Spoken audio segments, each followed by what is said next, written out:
témoin à travers ce qui se produit, à travers ce que Rahab est en train de faire, est en train de s'installer un témoignage de cette maison. Et le témoignage sera si important que lors de la prise de Jéricho, eh bien, cette maison sera épargnée. Cette famille sera épargnée. Quelque chose va se produire. Et ça va tellement loin que les espions disent « Mais même nous sommes prêts à mourir pour garder la parole que nous t'avons donnée. » Ben, lisons le texte. Vous me suivez bien jusque-là? C'est une idée très très importante. Très très importante. Elle les fit descendre avec une corde, Bérével, par Béhad, la fenêtre, Achalon. D'accord? Car la maison qu'elle habitait était sur la muraille de la ville. Elle leur avait dit, allez du côté de la montagne de peur que ceux qui vous poursuivent ne vous rencontrent. Cachez-vous là pendant 3 jours, jusqu'à ce qu'ils soient de retour. Après cela, vous suivrez votre chemin. Ces hommes lui dirent, voici de quelle manière nous serons quittes du serment. Écoutez bien, on est ici en train de faire un lien. Il y a un lien évident entre Rahab qui est sur cette terre et le serment qu'ils vont faire, qui vont accrocher cette femme complètement au divin et au salut divin. C'est pourquoi nous avons des idées formidables. Nous avons 2 espions, nous avons Dieu en haut, Dieu en bas, et le serment qui va produire une libération en haut et une libération en bas. Écoutez la suite, absolument magnifique. Voici de quelle manière nous serons quittes du serment que tu nous as fait faire. Formidable. À notre entrée dans le pays, attache ce cordon de fil cramoisi à la fenêtre par laquelle tu nous as fait descendre, pas ailleurs. Là, à l'endroit de la maison où il y a le témoignage, c'est par là, ce témoignage qui est marqué, à ce même endroit, c'est là que tu mettras le signe qui va sauver toi et ta famille. Mes amis, je vous dis, maintenant nous allons expliquer le texte hébraïque. Vous allez voir comment c'est surprenant de le lire de cette façon, dont la lettre, je vais vous la lire. Est-ce que vous êtes... Et vous me suivez bien, hein? D'accord? Jusque-là, ça va, hein? D'accord, vous me suivez, hein? Moi, je suis très excité quand je lis ça, hein, parce que je me dis, mon Dieu, comment ta parole est écrite? Comment tu nous enseignes à travers ces choses? Par la fenêtre par laquelle tu nous as fait descendre, il recueille auprès de toi. Écoutez l'alliance. L'alliance. Et recueille auprès de toi, dans ta maison, ton père, ta mère, tes frères et toute ta famille de ton père. Si quelqu'un d'eux sort de la porte de la maison pour aller dehors, son sang retombera sur sa tête et nous en serons innocents.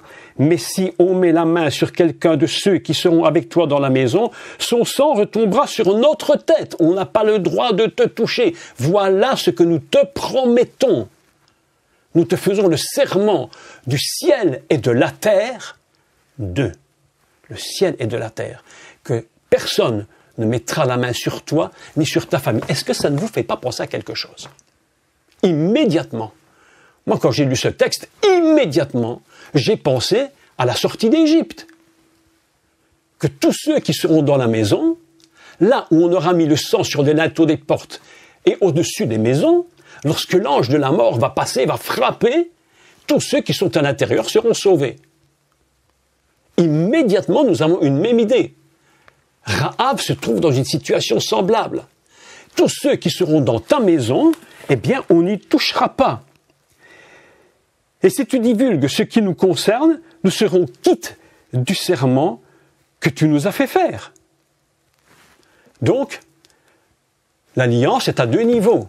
Nous te promettons que le ciel va te libérer, et je vais vous expliquer comment, et comment nous te promettons qu'ici, ne t'arrivera rien, mais par contre, toi également, garde le serment. Parce que si tu ne gardes pas le serment que tu nous as fait, nous serons quittes de ce qui va se produire. Vous voyez que c'est très important, ces textes bibliques, parce que ça nous apprend à une chose. Première chose que nous apprenons, le respect de la parole donnée. Le respect de la parole donnée. Des gens vous font des promesses et ne gardent pas leurs promesses. Vous savez, c'est un peu le... Vous savez, c'est un peu ce que vous connaissez. Bon, on connaît tout ça, ce que je vais vous dire maintenant, mais c'est un peu ça. Écoute, j'ai quelque chose à te dire. J'ai appris quelque chose, mais écoute, c'est secret, ne le dis pas. Ne dis rien à personne, juste entre toi et moi.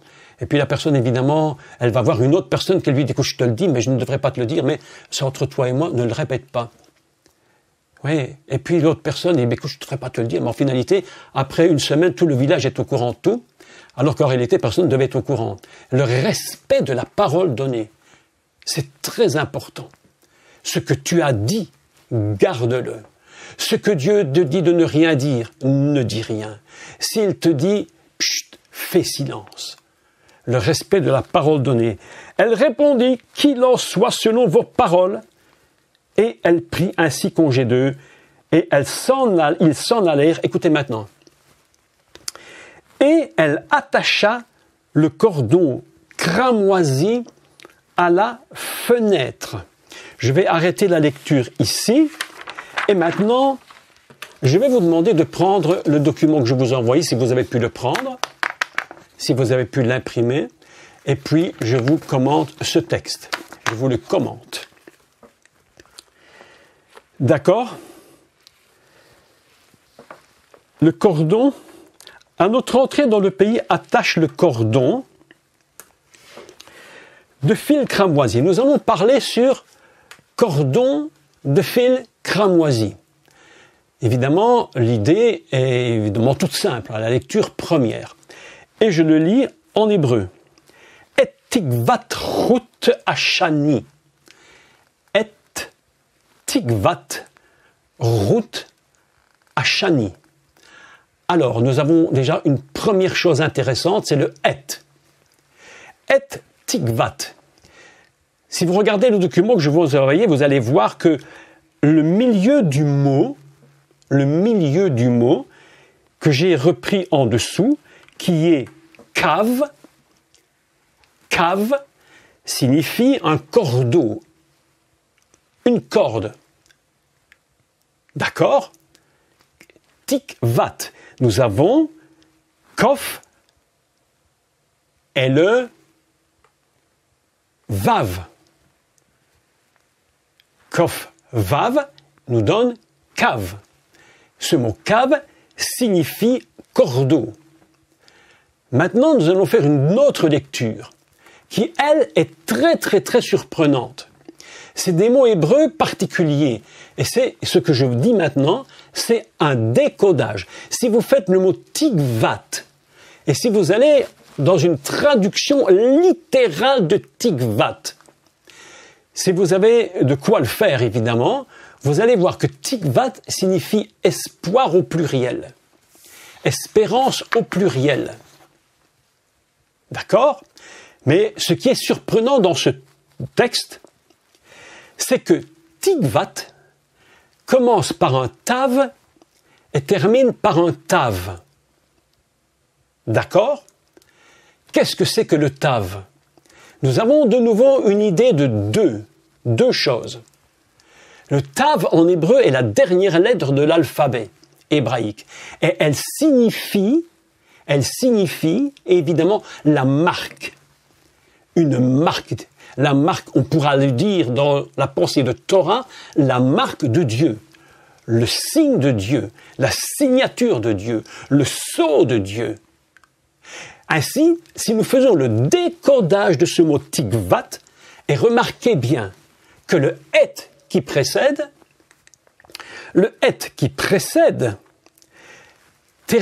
commence par Aleph, termine par Tav. C'est-à-dire que le mot tikvat est lié avec l'alphabet divin. Tout est uni dans cette idée de tikvat.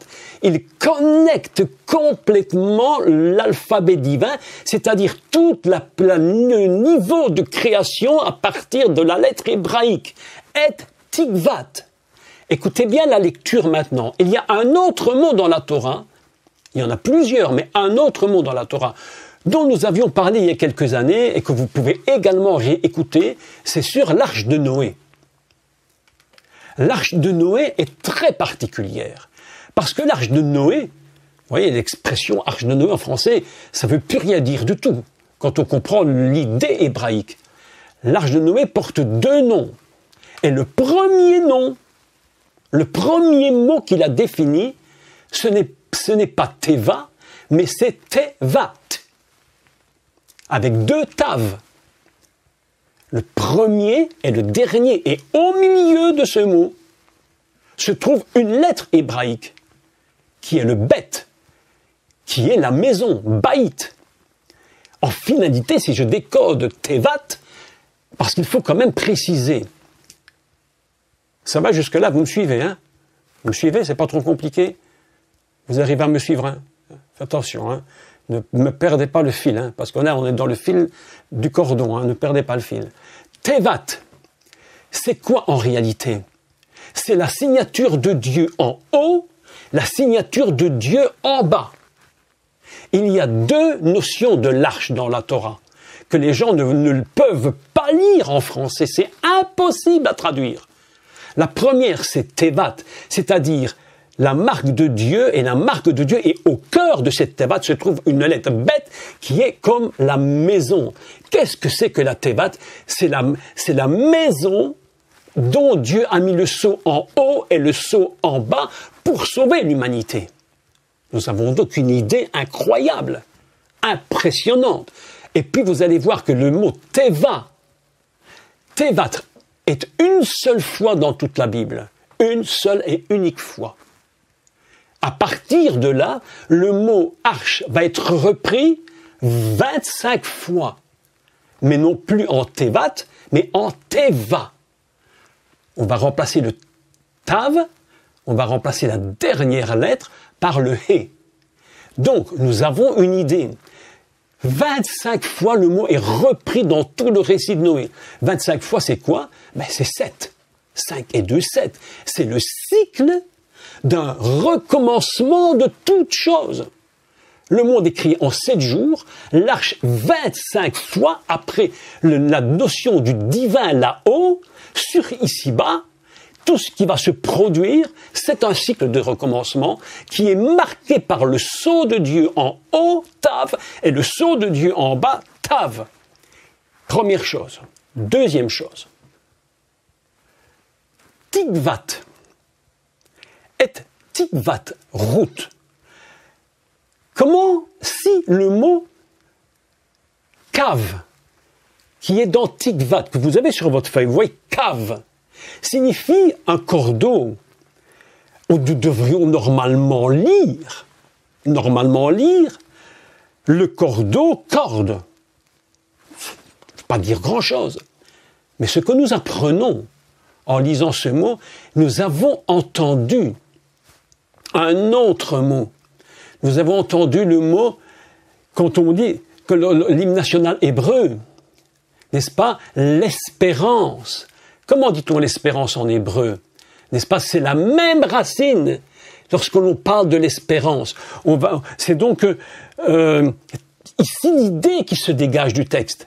C'est que si vous prenez les deux lettres du milieu et que vous faites le verbe, vous le voyez en dessous, il est écrit K-O. C'est la racine du verbe. La racine du verbe, c'est espérer. Atikva, l'hymne national juif. L'espérance. Qu'est-ce que c'est l'espérance pour la Bible? Qu'est-ce que c'est l'espérance pour un croyant? Eh bien, l'apôtre Paul dit dans Romains 5, verset 5, l'espérance, tikva. C'est ce qui est écrit dans la traduction hébraïque de la lettre de Paul, tikva. L'espérance ne trompe pas. Si tu as l'espérance de Dieu, tu ne peux pas être trompé. C'est impossible. Vous savez que le français a un peu détourné l'idée d'espérance. Pourquoi?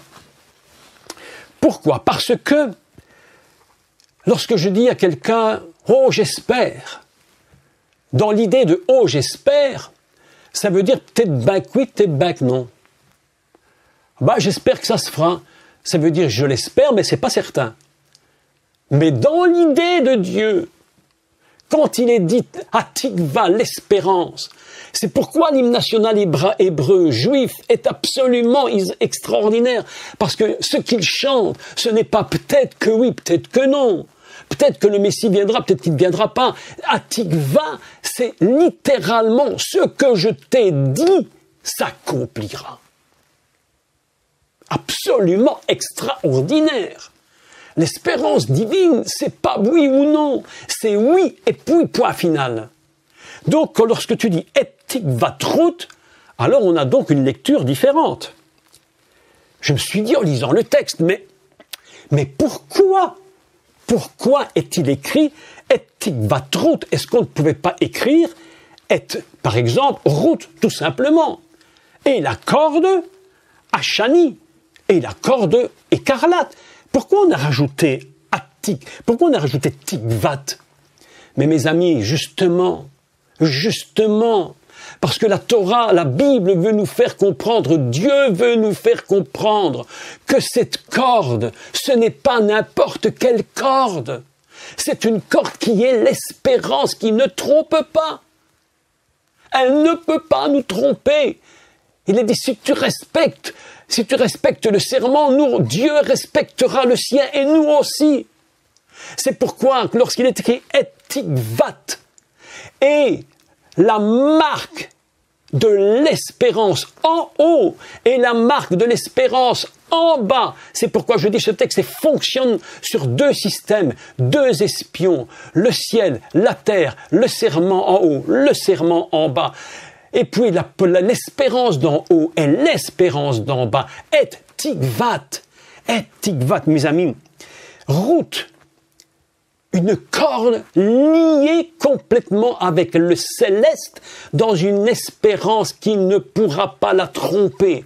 Si tu respectes le serment, alors ce Hatikvatrut Hachani s'accomplira, c'est inévitable.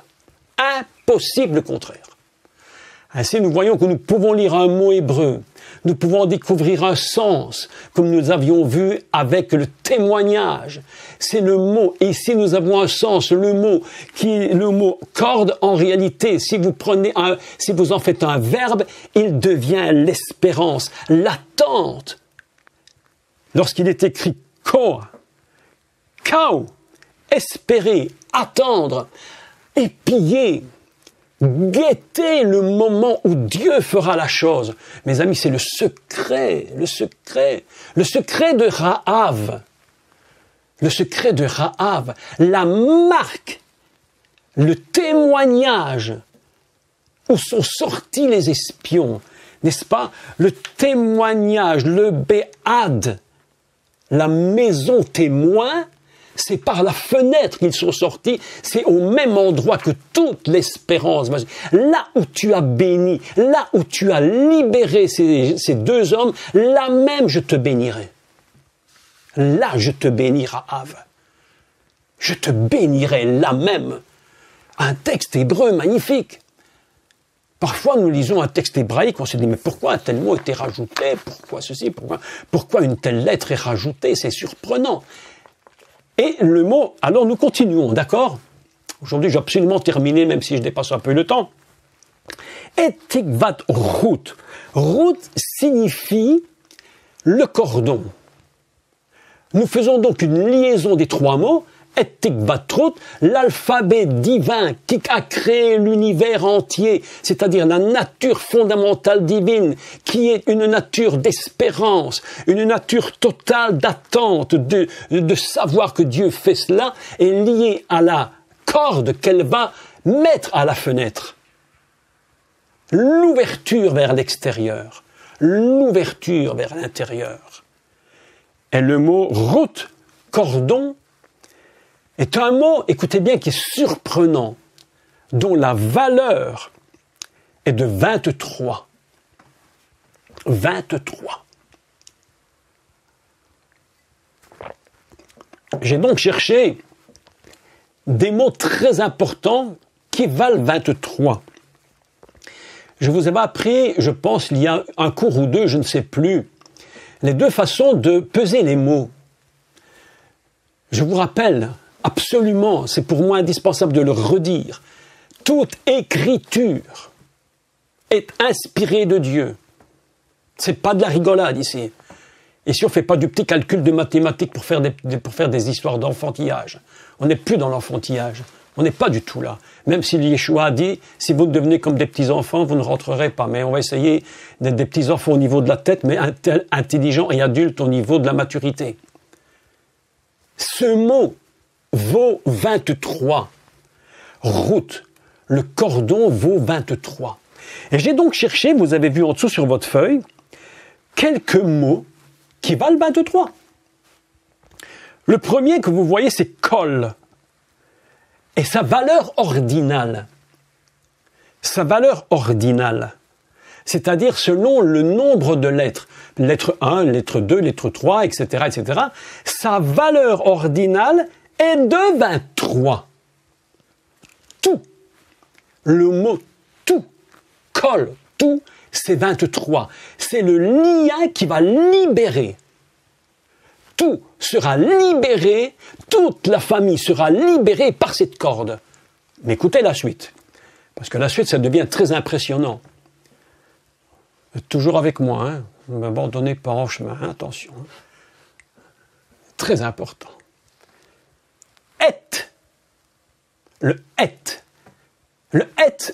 Alors, dans la pensée des sages d'Israël, des maîtres d'Israël, évidemment, c'est un petit mot que nous avons vu au-dessus, et tikvat. Et en réalité, le et, c'est à la fois at et et. On peut le prononcer, si vous dites at, c'est la deuxième personne féminin. Et qu'est-ce qu'elle représente, cette deuxième personne? La connexion avec la matrice divine. Tout l'alphabet est pris dans la matrice divine. C'est l'alphabet total, la matrice d'où tout sort. Et ça vaut combien? Dans sa gématria ordinale, 23. Nous avons donc une autre idée. Que le cordon est à la fois tout, il est à la fois le secret de la matrice divine. C'est pourquoi toute l'histoire du récit de Rahab fonctionne sur deux niveaux, le niveau complètement céleste et le niveau complètement terrestre. Ainsi, tout se lie en une seule et même idée. Mais nous continuons. On pourrait le faire encore de nombreuses façons.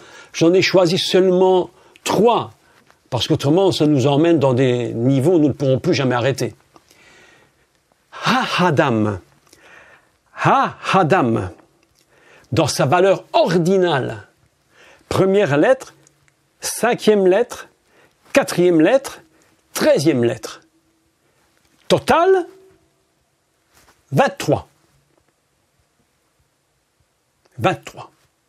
Qu'est-ce que ça veut dire? Ça veut dire Ahadam, c'est l'Adam. Écoutez, donc si je fais un décodage du mot, Ahadam, Hachani, l'Adam qui est lui-même complètement écarlate, il est rouge. Et tout ça nous fait penser à une chose, la totalité de l'alphabet uni produit un Adam qui lui-même est rouge. Et d'ailleurs, Dam, c'est le sang. Ainsi, nous comprenons une chose absolument incroyable, que la simple expression française cordon de fil cramoisi et tikvat rout hachani est en train de nous dire le tikvat rout hachani, c'est le Mashiach.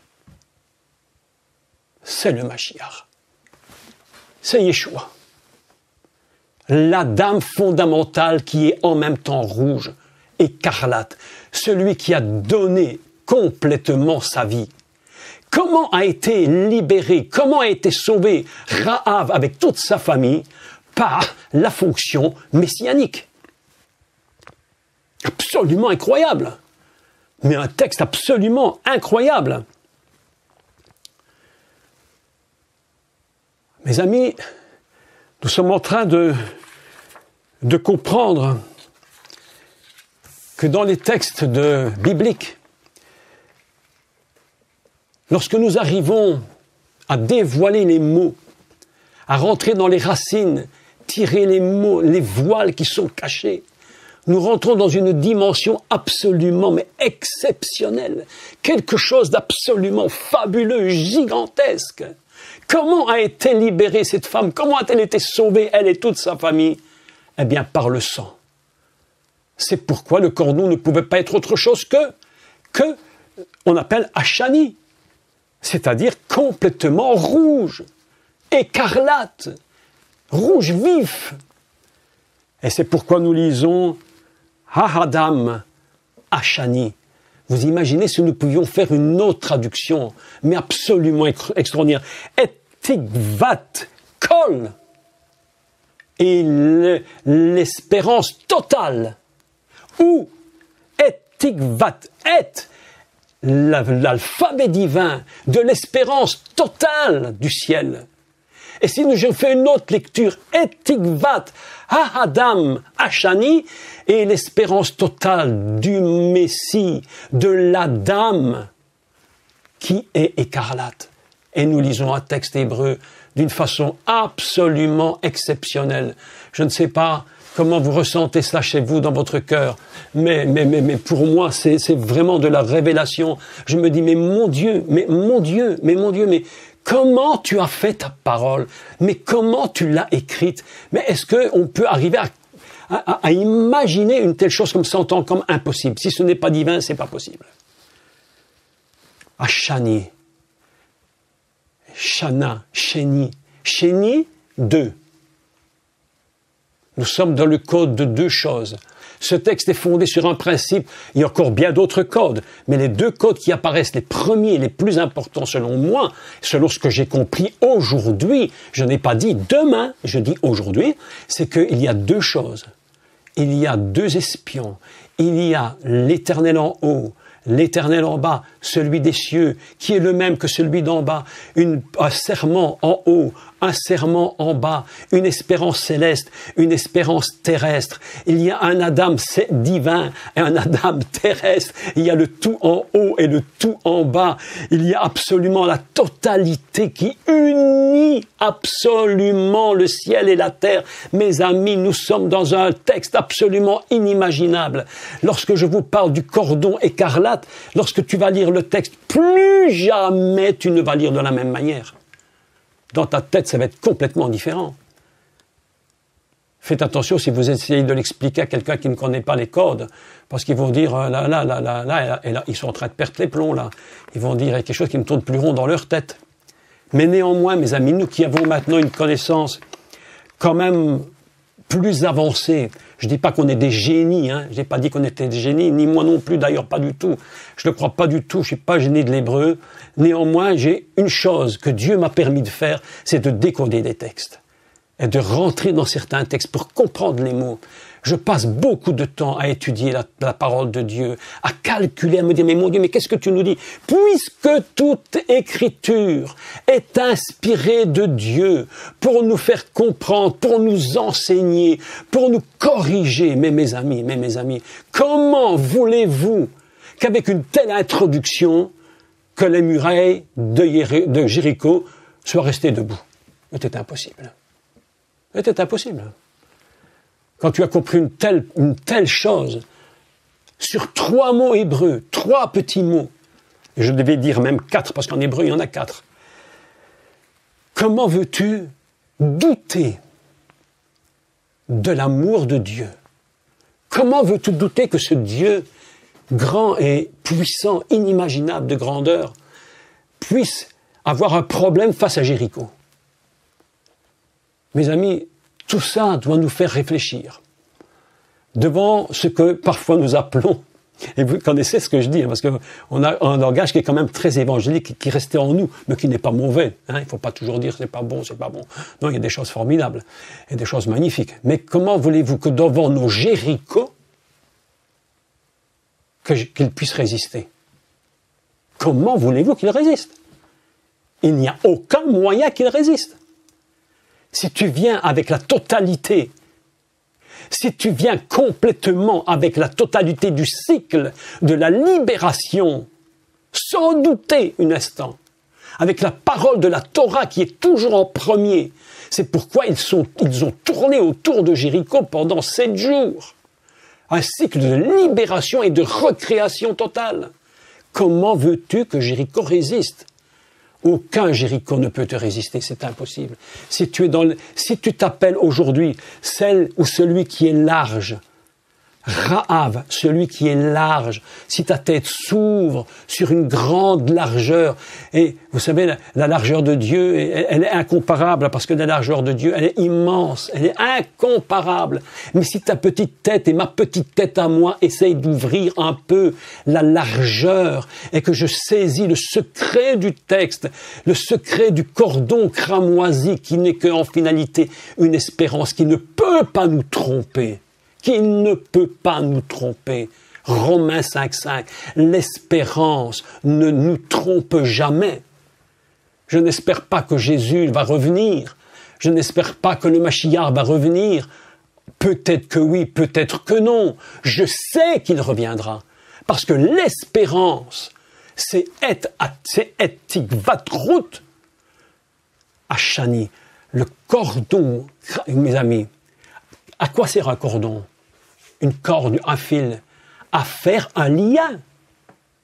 C'est toujours pour lier quelque chose. On ne fait jamais. Mais toute usine qui produit des cordes, toute usine qui produit des ficelles, ne les fait pas simplement pour les faire. Le but de toute usine qui fabrique ce genre d'objets, c'est uniquement pour lier quelque chose avec quelque chose d'autre.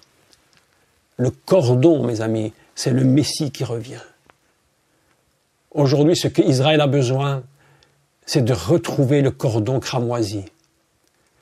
Et lorsqu'ils vont regarder le cordon cramoisi par la fenêtre du ciel, les fenêtres du ciel. Je vais clôturer en vous disant ceci. Il y a un verset dans le prophète Malachi que tout le monde connaît, où il parle des dîmes et des offrandes. Donnez vos dîmes, vos offrandes, et vous verrez si je n'ouvre pas les écluses des cieux. D'autres disent les fenêtres du ciel. D'autres traductions disent, mais la traduction réelle, la traduction réellement en hébreu, traduite en français, écoutez, elle est très surprenante. C'est les cheminées du ciel. Les cheminées du ciel. Qu'est-ce qu'une cheminée? C'est quelque chose qui est simple et qui va à un seul endroit. Mes amis, je vais vous dire une bonne nouvelle. Si tu es dans le cordon de fil cramoisi, il y a au-dessus de ta tête, à toi tout seul, à toi toute seule, une cheminée céleste qui est ouverte. Et la cheminée, par cette cheminée céleste, tu laisses monter la gloire de Dieu. Tu lui rends la gloire, et lui, quand il reçoit la gloire que tu lui rends, il passe par la cheminée qui est sur ta tête, et il te bénit. Donnez vos dîmes et vos offrandes et vous verrez si je ne vais pas ouvrir les cheminées du ciel. J'espère que j'ai pu vous encourager, vous aider à rentrer dans un texte biblique, comprendre des mots, les racines hébraïques qui sont tellement importantes. Toute la Torah est fondée sur une racine. Toute la Torah puise sa force dans la racine qui est au ciel et qui est sur terre. C'est pourquoi nous sommes toujours dans cette dualité, dans cette complémentarité ciel et terre. Et c'est pourquoi lorsqu'il est écrit à travers la fenêtre, lorsqu'il est écrit Be'ad, à travers, c'est la maison du témoignage.